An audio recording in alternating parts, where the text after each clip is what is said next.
If you're working with any kind of data that's being presented to an audience, the only North Star metric you need to have is whether or not the insights or the information that needs to get communicated gets across to them.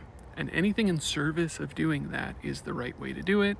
And any rules that get in the way of that are not good rules. The whole data space can get kind of dogmatic. It's something that kind of bugs me sometimes, that like we lose the forest for the trees, like literally, and how important it is for people to just focus on understanding who your audience is, understanding what's going to keep them engaged, and convince them that whatever you're telling them is valuable enough for them to actually take the time and absorb it.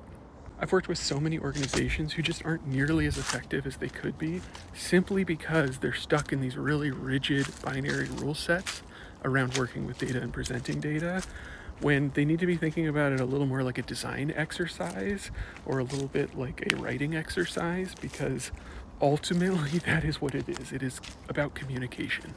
And that's ultimately what matters. If you can't do that, everything else is secondary. And people will tell you your report will get used if the data is good, nothing else matters.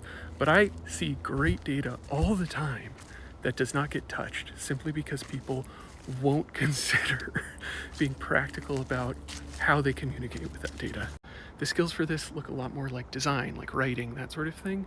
And those are the skills that I think more people in this space need. The technical skills matter, but all these other, quote, soft skills are equally, or if not significantly more important. So take that as you will. I hope that helps. May have a good one. Bye for now.